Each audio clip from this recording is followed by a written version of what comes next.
It was a fairly routine Wednesday night at the Central Church of Christ in Wilmington until a man was spotted coming out of the nursery room in the basement of the church after stealing a DVD player. The man then ran out of the church, but he was not alone. Two members of the congregation then took off after him, walking down Carolina Avenue. The pursuit continued with help from yours truly. About 4 blocks away from the church, the apparent thief was spotted carrying the silver DVD player. Once he knew he was the focus of our attention, he then took off running down Creasy Avenue.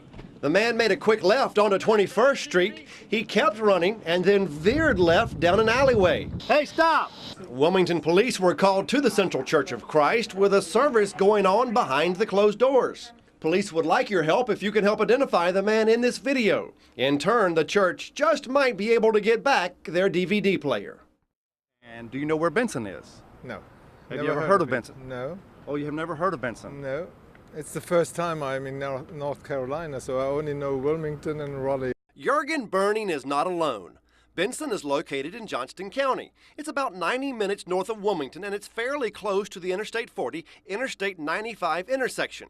The State Department of Transportation labels Benson a destination city, but Raleigh, Durham, and Chapel Hill seem to be more worthy of a destination tag. Can you believe all these Benson signs on the highway? I mean, what's the deal with Benson? You know, I have wondered about that, especially when they first opened the all-the-way, I-40 all the way to Raleigh. I'm standing along Gordon Road in Wilmington. Can you tell this Benson thing has me a bit flustered? I've got to find someone who can tell me why there are so many Benson signs in the port city. That's just the way it was always designated, and that's, like I said, we followed that MUTCD guidelines, and that's the way it's set up. So. What type of guideline was that? Manual for Uniform Traffic Control Devices. Joe Chance is a traffic engineer with the State Department of Transportation. Benson and Raleigh kind of go together, and Benson is the first big city that you come to. Benson, a big city? Come on, the population of Benson is less than 4,000. I live in Wilmington about 10 years. 10 years. Do you know where Benson is? Yes. Which direction from Wilmington is Benson? South, north. I mean, you're talking about a situation that's really never been brought up. Nobody's ever questioned it that I know of. Maybe someone does need to question it. Clear, concise signage should be expected when you're driving 65 miles per hour. Maybe that's something we can discuss with the state traffic engineer. Perhaps there are more mule fans than we realize. Did you know residents of Benson celebrate Mule Days every September? It's a festival that attracts over 60,000 people a year. Maybe that's the real reason for all the Benson signs. John Rendleman, WWAY, News Channel 3.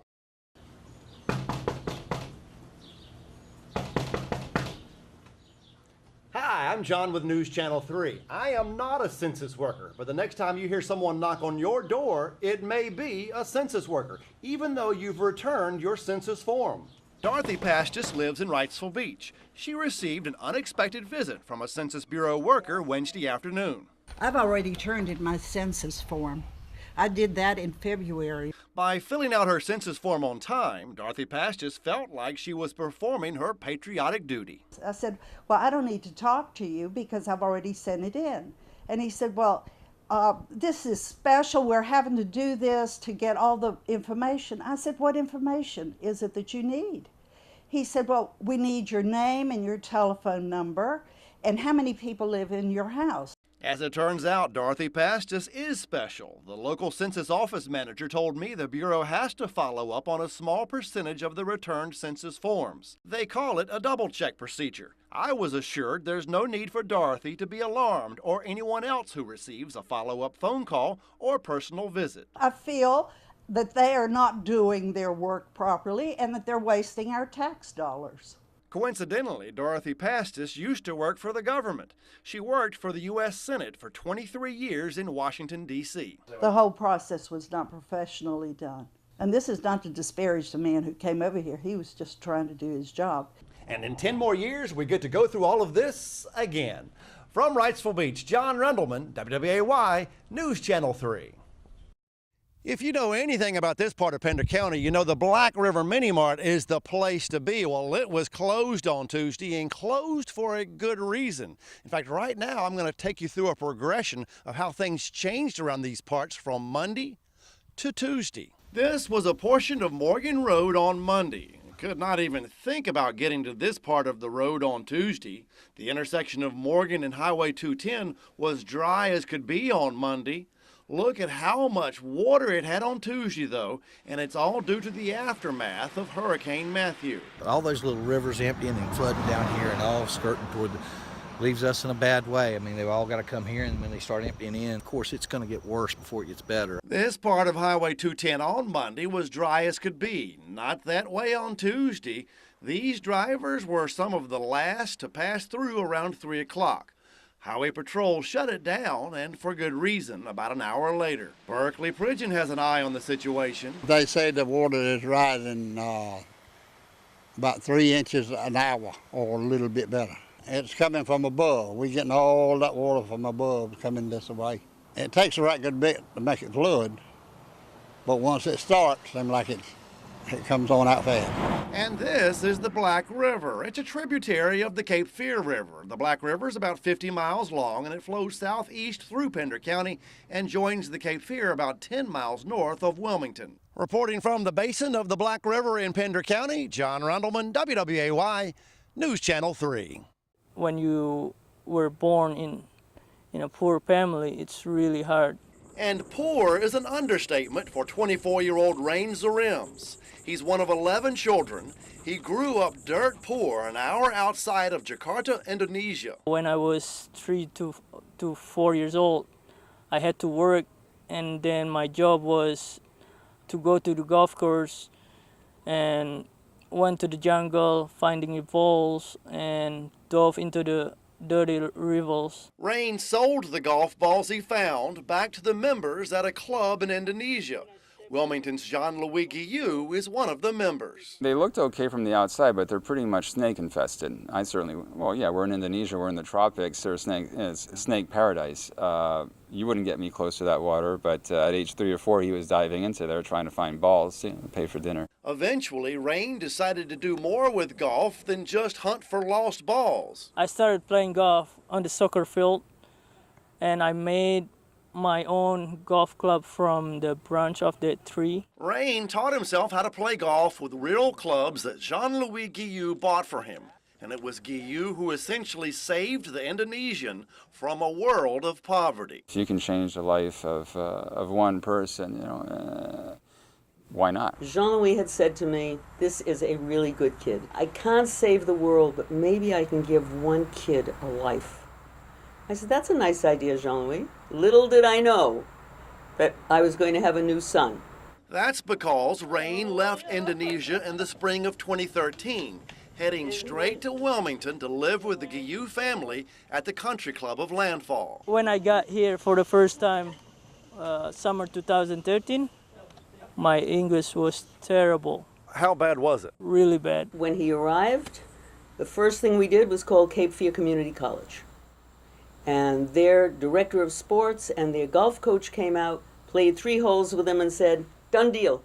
We absolutely want him. He's wonderful. He's respectful. He understands everything. 2 months later, they called and said, can't do it. We can't get him a visa. A year later, the golf coach at Graceland University in Iowa accepted Rain with open arms. He's #1 on the Graceland team heading into his senior season. Hard work, determination, and discipline paid off. Oh, my proudest moment was undoubtedly when I heard that he got a 3.6 GPA last quarter. This is the 3rd summer for Rain in Wilmington. When he's not working or teaching junior golfers at Landfall, he's trying to make a name for himself on the amateur circuit. So in 2014, you were right up there in the North Carolina amateur? Yes, sir. I was on the leaderboard for 2 days, and then I finished tied for 36. And Rain was actually tied for the lead after the first 9 holes of the Carolinas Amateur in Charleston 2 weeks ago. I would like to go to the next level in golf, playing for PGA Tour or Asian Tour. That's my dream. Trot Nixon is my co-host on the fifth quarter. For Trot and his wife Catherine, September 11th was the day their lives changed forever in a good way, even though the terrorist attacks kept them from sharing a very special experience. In September of 2001, Trot Nixon was about to wrap up his third full season as the Boston Red Sox starting right fielder. Trot and his wife Catherine were also about to become parents for the first time. Having just finished off a 3-game series against the rival Yankees in New York, the Red Sox headed south to Florida for a series with the Tampa Bay Devil Rays. And just as I got to my hotel room, Catherine had called me, and I knew when the phone rang, there's only one person who's going to be calling me. It would have been her. So, and she said, I think it's time, I think it's time. And he said, are you sure? Because we already had a false alarm where I thought I was in labor, and we rushed over and I wasn't. So he was really like, are you sure? And I was like, yes, it's time. That time came the morning of September 11th, 2001. Without any hesitation, Trot decided to fly to Boston to be with Catherine. We've been looking forward to this day. I got something to eat, then boarded the plane, and excitement was in the air. But there was far more than the Nixons' excitement in the air. Oh, dude! Oh, my God! Another plane just went. And the pilot had come on the air and said, look, ladies and gentlemen, we're going to have to take a emergency landing in Norfolk. The unplanned stop in Virginia meant Trot would likely miss the birth of his son, Chase. I knew Catherine was going to be at the hospital. She's in great hands with the doctors and the nurses that were there. Some of my teammates, their wives were there. I broke down because, I remember even talking to my mom. I was like, I'm not even going to be there for the birth of my son. And then I started to become angry, because you started hearing things and that people were saying this is a terrorist attack, not only what happened in New York, but also what happened in Washington and over the skies of Pennsylvania. People were attacking us. Now I started getting furious, because now we got people who hate America wanting to come in and do all this stuff. I was probably being selfish because I wanted to be there for the birth of my son, and these guys prevented me from doing that. Other than military planes, all flights were grounded. President George W. Bush shut down air traffic across the country. They hadn't told Catherine anything, and I told the doctor, I said, look, I'm just going to have to tell her, what's going on, because she's going to wonder why I'm not there. When Trot called me, I could sense that something was really wrong, because he was crying. And I just knew, I was like, what is going on? Okay, so you're not going to be here. That's okay. What's happening? And he told me that there was a terrorist attack, but he didn't tell me the magnitude of it. Trot ended up driving from Virginia to Boston on September 11th. That meant driving through Washington, D.C. and around New York City. For Catherine, an already emotional day intensified. Early in the afternoon of 9/11, Chase Nixon was born. God really gave me the strength to get through it that day. And my mom was right there with me, and Bitsy was with me, my good friend. But Trot missed the birth, arriving around 4 the next morning. There was tears, there was relief, there was anger. There's a lot of emotions that went through that day. What people don't realize is these kids that were born on 9/11, not just Chase, were like a bright light in people's lives because of all the horror you saw on TV and you read in the papers. I think all kids born on this day and every day are going to have an impact in this world, whether we realize it or not. While the nation came to grips with what was lost, the Nixons welcomed their 7-pound, 11-ounce baby boy. As the country commemorates the 10th anniversary of 9/11, Chase Nixon turns 10 years old.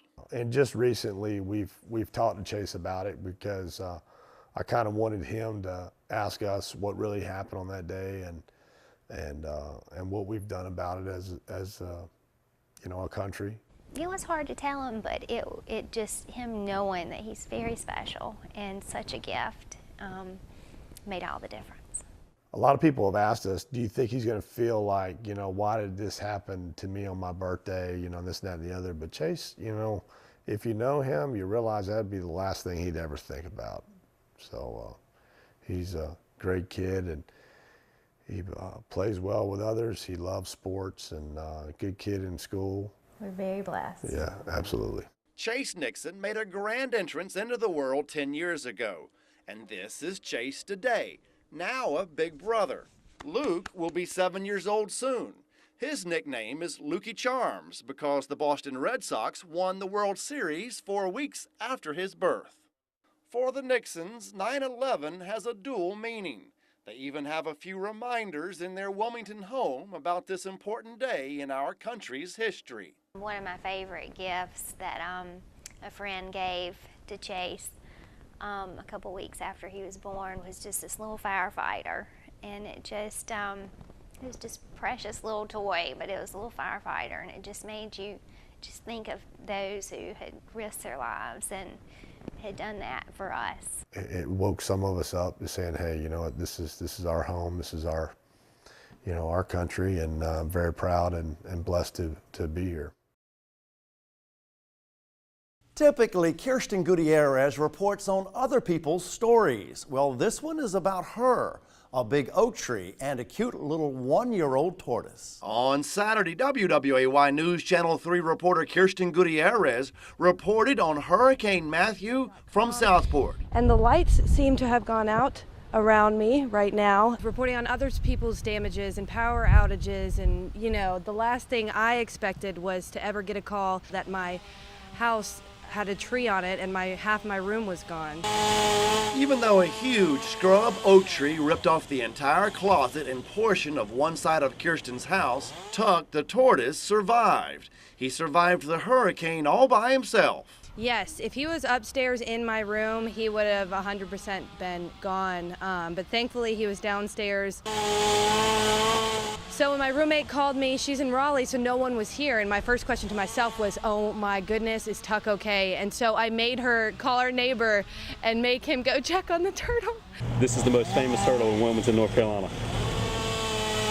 This is what's left of Kirsten's closet now. Her clothes are gone, along with her shoes and TV. Fortunately, they are all replaceable items, and she's quite thankful. Tucson is my life, and I know people are like, oh, whatever. Like when I had to tell people my tortoise was at home and I'm worried about him, they were like, a tortoise? And no. So the tortoise gets to live, but the big oak tree does not. Goodbye, tree. And for Tuck, which is actually a nickname for Tucson, it is hugs and kisses.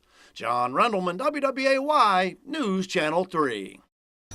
With their eyes all aglow, we'll find it hard to sleep. Merry Christmas. Merry Christmas to you. Thank you, ma'am. God bless you. Trey Forsyth could ring his bell the old-fashioned way, but he's a rookie bell ringer, so to speak. So he goes the extra mile with a soothing array of Christmas songs. To see if reindeer really know how to fly. Trey Forsyth grew up in Wilmington. He graduated from Laney. He says for the last 15 years he's been traveling the world singing on streets from Alaska to Africa. Trey was homeless when he moved back to the port city 2 months ago. That changed just recently. I have lights and power and a blow-up bed now. His tenure with the Salvation Army has been just that, a salvation. Spreading the Christmas joy, holiday cheer, getting presents for little boys and girls who wouldn't have anything, feeding the hungry. What could be better? I think he's fabulous. He has the spirit, and we're good to go with him there. Ave Maria.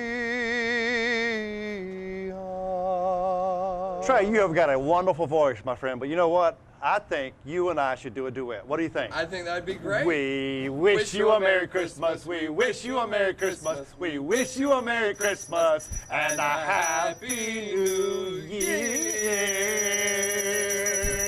Yeah. Yes. Salvation Army. That was great. In life, there are a lot of things we all just do and don't talk about. Going to the bathroom is one of those things.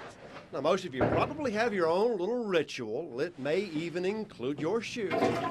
Regardless, most of us have a routine at home that's different than our away-from-home ritual. But is the effort worth it? Unless the toilet seat is wet, it's actually one of the cleanest parts of a public restroom.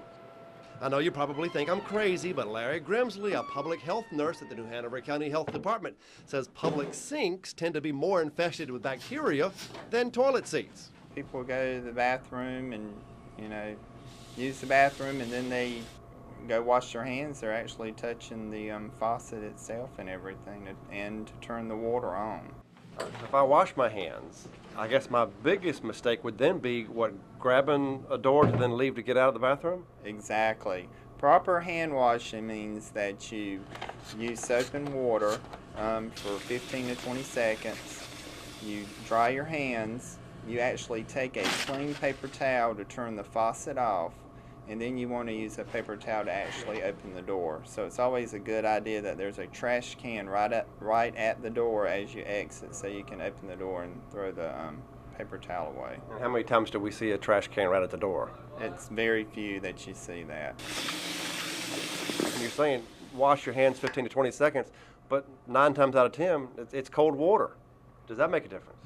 No, actually what's going to help remove the germs is actually the friction of your hands rubbing against each other. Oh, really? So I learned that today. So that's warm water would help. Warm water would help. The soap is essential. Yeah, but it's actually the friction of the hands, removing the bacteria. John Rendleman, WWAY, News Channel 3. Sandy Powell has been worried sick over a cat that continues to hold on for dear life 70 feet above the ground. No one in Sandy's Bradley Creek neighborhood knows who the cat belongs to, and Sandy's tried everything she can think of to get the cat down. The Wilmington Fire Department, Animal Control, Facebook, all to no avail. That was Saturday. On Sunday, day number 4, help finally arrived. Through Craigslist, Sandy found Josh McIver Anderson. I don't trust ladders so much, and I take care of trees for a living, so I'm much more comfortable with these ropes. And the desire is for the cat to want to get down from this tree so badly that it's going to run right into our little cat carrier and be very happy once it's on the ground. The cat is probably scared to death, even though it has 9 lives. And despite the fact Josh has rescued cats before, you can feel the tension in the air. So I just pray that everything goes well and the cat gets in the carrier and we can take care of her because she needs fluids, water, food. We want to find out who she belongs to. It's actually surprisingly calm. With Josh in place, here's the crowning moment. Will the cat cooperate? There you go. Yes! And the crowd goes wild. Oh! I'm happy and I'm crying and I hope we can find the owner. The cat has a collar and a tag, so the next step is to call the cat's owner. That leaves Sandy with only a few precious moments to spend with the cat before the cat has to head home. It's just a homecoming. It's not even my cat and I'm so happy this cat's out of the tree. This is a sweet kitty right here, huh? I could see it thinking about getting further out on the limb, actually going away from me. So there came a point where it was trying to turn itself around on the limb and I had to grab it and kind of force it into the cat carrier. Not the preferred method, but it works. Within minutes, Senor Tango, a 1-year-old cat from Argentina, was reacquainted with his owner, Tony Druitt, who tells me it's not the first time the cat's been up a tree, and it won't be the last. John Rendleman, WWAY, News Channel 3. Just over a year.